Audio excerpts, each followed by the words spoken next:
Any? Hello? Can you hear me? Yeah. Yes. Who used to say that all the time? Verizon. Verizon. I couldn't hear me. Hear me Can now? you hear me? Can you hear me now? Good. Very good. Now, is anybody gonna get offended if it is raunchy? No. Our virgin ears. Oh, your virgin ears. So, my name is Ivy. I do just go by the name Ivy because I'm trying not to have people in my professional life be able to figure out what I say in my outside life, okay? Because I can be raunchy, all right? I do like being raunchy. Everybody says, yo, you're too raunchy.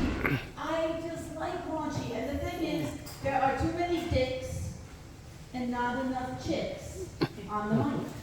The guys get up there, they talk about their dicks all the time. Okay, and as soon as you start talking about dicks as a female, everybody's like, oh, girls like dick, right, girls? Well, most of us like dick. I'm an avid hard-on enthusiast, okay? I like a hard dick. Sorry to disappoint. Oh, I'm sure I can get you going, buddy. I'm sure. Before I get off the stage, you're gonna have a big, big heart on her. Raise your heart on her. You're gonna take her, you're gonna take her on the gym. That's what you're gonna do, I promise you. Don't worry. Now, anybody here drink, what's the drink? I love the drink. Oh, what is it called? Fireball whiskey. Sure. You like Fireball back there? Oh, ain't it good? Now let me tell you, people drink Fireball the wrong way, okay? They take it, is that a signal that I have to get off? They take the little Fireball and they down it, right? But that is not the way you drink Fireball whiskey. You take it in a cup, you put the ice in it, okay? And you let that shit swirl all around your tongue. I am telling you that within 1.5 Fireball whiskeys, you will want to just seriously take the person next to you and start fucking making out. Your tongue is going to be like, it just makes your mouth feel like, whoa. And then it also makes you feel a little bit, ooh, right? But, so now I'm a little old, okay, so it's not as easy for me to get turned on like I used to. I've been married for almost 40 years. Almost 40. I'm going to be married in 6 months, 40 freaking years! I'm so sorry. Thank you. Thank you. Huh? Consecutive years. She's also married. Fucking yeah, consecutive years. Who's going to get married and then not be married and then get married again? Not me. One man, 40 fucking years. The same man. There it is.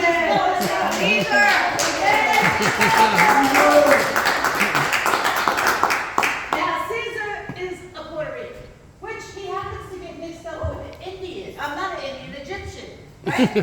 Everybody, the Puerto Ricans will hang out with Caesar all night. Yo, dude. And they go, yo, what are you, Egyptian? Caesar's like, no, I'm a fucking New York Rican. I'm Puerto Rican. So, people say to me, hey, Eileen, do you speak Spanish? I'm like, shit, I make love in Spanish. After the 4th or 5th round, I sound like Roberto Duran. No mas, no mas.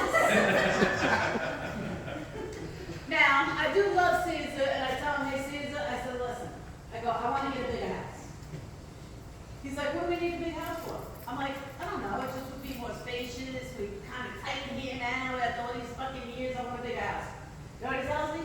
You don't need a bigger house. You need to go on a fucking diet. See, that mean? But it's true. I do have to go on a little bit of a diet. Me and Sis both got fat when we first got married because all we did, we lived right across the street from Sweet and Fit Deli. And about 8:30, 9 o'clock every night, we'd be like, hey, you want to run to Sweet and Deli before he closes? We would get pints of butter pecans. Look, butter pecan, baby. I'm telling you this. But a pecan, baby. Right, Sis? That was a lot of pints. And I don't even think we could afford to buy ice cream. Truthfully, we paid so much rent, we barely made any money. But we did get that butter pecan. So now after 30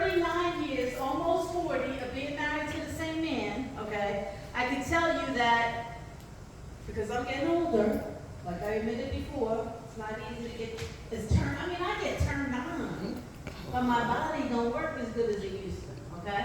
So now, if I want to have sex, right, Sis? I gotta get ready, all right? I gotta go, all right, I'm gonna go down. I go in, right? I try to be quick, but I gotta put the gel in. I have to use gel, ladies. After a while, you're gonna be gelling just like me, okay? There's no avoiding the gel. Unless you don't ever want to have sex again in your life, which you probably do not want to give up sex. So you put the gel. So I'm in the bathroom. Get the gel, Ooh, I got the gel. I'm ready. I put my little nightgown on. I'm ready. And that motherfucker fell asleep. So he went right to sleep on me. But I would say that after 39 years of marriage, I have really mastered getting the shit stains out of his underwear. And I'm telling you, I scrubbed. And I found that the best scrubber is his fucking toothbrush.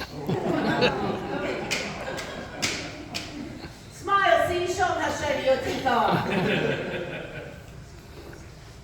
Now, when I met his family, okay, for the first time, I went to Brooklyn, New York, that's where he's from, and I was all excited to meet his family. But I don't speak Spanish, nothing. Now, after all these years, I can say two things. Yo quiero comer con el quizá. Anybody speak Spanish here? Yes. What did I just say? Say it again. Yo quiero comer con el quizá. I want to eat some kind of steak. Yeah, beef stew. He's from Argentina. Oh, and then I can say, estoy enamorada de ti. What's that? I'm in love with you. Okay? Those are my two claims to fame. But when I got to his parents and I met them, all of a sudden, his mother's like, oh, Mio. And I'm like, his father whips out the machete and he's like, no son of mine is going to be with a white girl. I was like, whoa, that's the reverse discrimination. Because my father met him, my father was like, oh, he would make, is he coming over for dinner? He's going to eat over? I'm like, yeah. He goes, my father loved him. He would say, okay, he would make like 100 meatballs, but nobody could have a meatball except him and Caesar, right? So you know what he says to Caesar? He's like, yo, he goes, now Caesar's how old? 22 years old, right? 21 years old. Lived in New York his whole life. And my father's like, I bet you never had a meatball, right? Never had a meatball? And he's like, yeah, dude, there's meatballs in Brooklyn. We eat meatballs all the time. So my father would make him chicken and everything, okay? And then when my father was a drunk, all right? He liked wine. He liked wine too much. He also liked vodka. He also liked beer, okay? You name it, he liked it, especially if it was going to get him a little drunk or a lot drunk. So, my dad's drunk. He's carrying a wall. He's stumbling. Now, we lived on 19th Street in Broadway. My dad was like about 7 or 8 blocks down, plus he had to go another 2 blocks home. There's poor Caesar. I said, Caesar, you got to get my father home. Caesar's like, I said, you got to walk home. He'll never make it home. So Caesar takes my dad, my father takes Caesar, his head in the noogie, okay? And that's how Caesar had to walk home like that. This is my dad. Come on, Lenny, come on. And then, he was a very happy drunk, all right? So I didn't mind that my father was drinking because he always wound up with money. He would be like, my name is Donald William Gould, and I'm an American.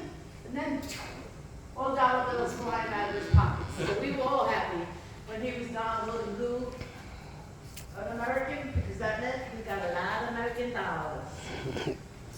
What else can I tell you about my son? Okay, let me tell you this funny story.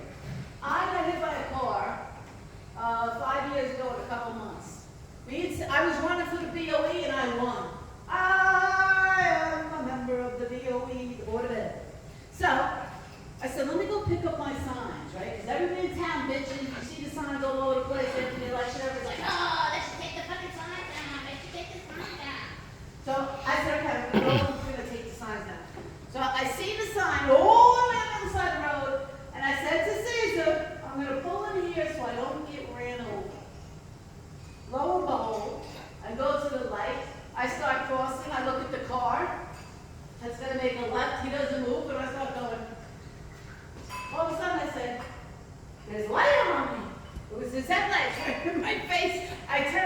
there he is, okay? Just running me over. And he's right, I hit the car, right on the driver's side. He butts me to the side of the road. I'm all crooked. I'm walking like a tramp because I can't move because my leg is broken. And now, ambulance comes, cops come, big commotion. Now don't forget, Sis is sitting in the truck, right? On the other side of the road. And I'm screaming with this Polish guy holding me up because I can't stand. Sis! Sis! Trying to get his attention. So finally he goes, oh, let me go move the car. And see, he goes, now, look, there's an accident. Now we're going to be all fucking night because she's going to be a witness. That's what he's saying in this black grade, right? So now, he parks the car, and he comes walking down. Now, by the time he does all this, I'm already on the fucking gurney. I'm on a stretcher. They're ready to put me into the ambulance. And he's like, he sees me, he's like, what the fuck? What happened? I said, I got ran over, motherfucker. That's what fucking happened. I got hit by a car. And then you know what he told me? Because this was COVID. He goes, well, I'm not going to the emergency room because I ain't fucking going to the hospital with COVID. I was like, oh, I could be dropping dead. And he ain't going to come see me because of fucking COVID. Which, was anybody here affected negatively by COVID?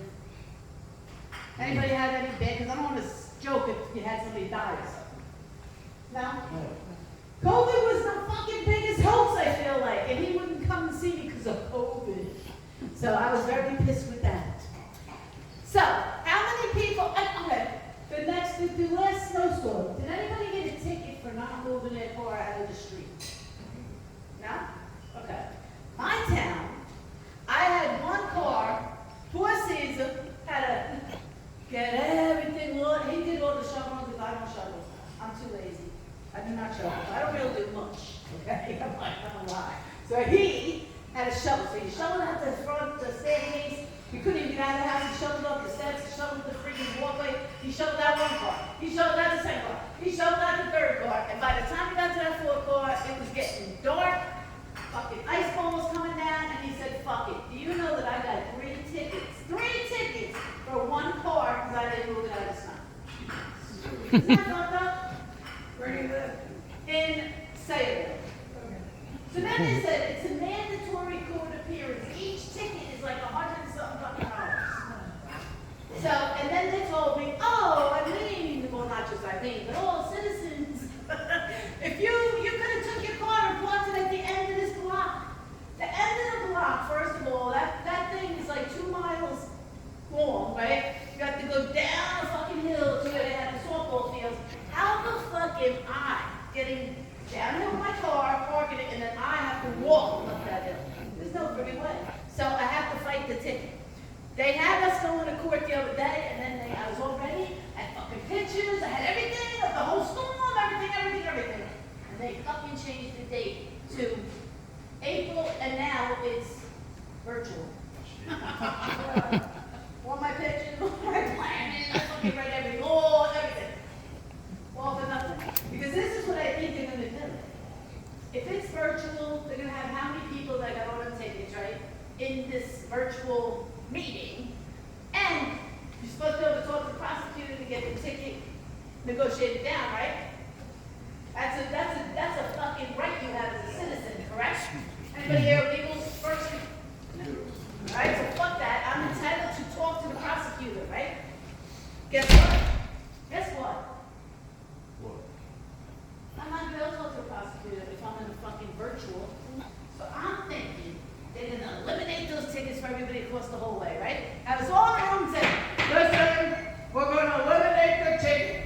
Order to it. We're going to void these tickets, but you still going to pay $30 or $50 court fee, right? They'll make all money on us for the court fee, and we don't get them stupid tickets anymore. That's what I'm thinking. That's what I'm hoping. That is what I'm hoping. Now, I did get a ticket one time because the cop, have to go back and more story. How many people here have ever feared that they were going to shit their pants? Wow, it's more common than I thought. Now, how many people here have actually shit their pants? Yeah. No shame. You did? Yes, ma'am. See, I knew you were a man.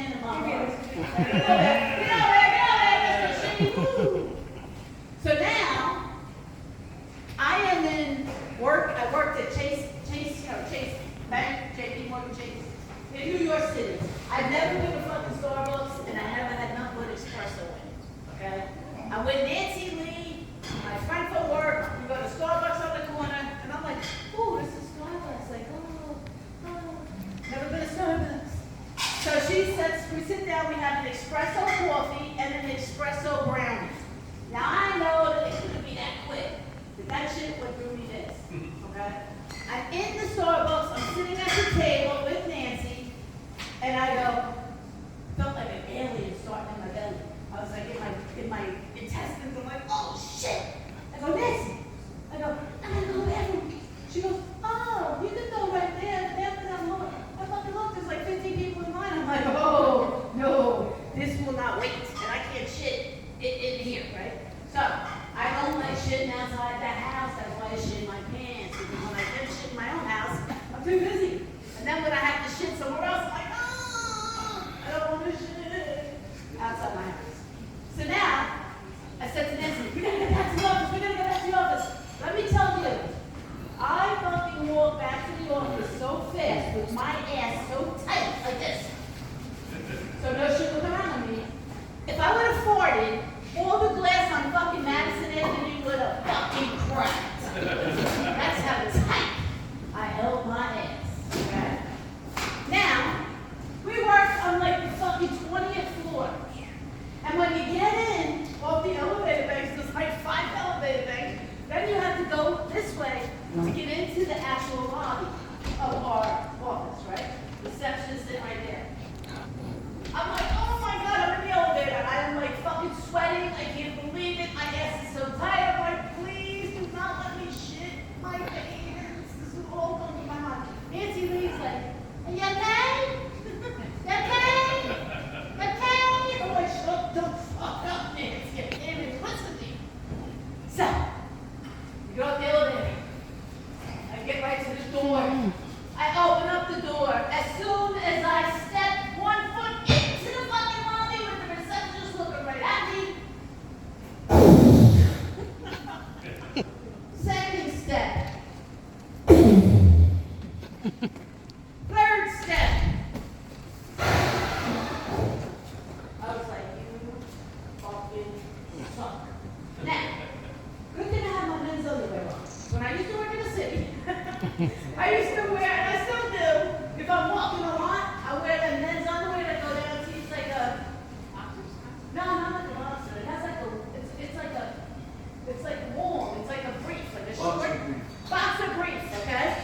I will wear my boxer brief. Thank God I had those boxer briefs on because I had to walk all the way through the lobby and down a fucking 20-foot hallway till I got to the ladies' room. And I'm walking past people in the road working, and I'm like, so embarrassed. I'm hoping that it doesn't stink, okay? I feel it going down to my fucking legs, and I get to the bathroom. I'm like, oh my God. Wait. Still going, but I'm in the bathroom. So now I have to clean the shit up, right? That was gross.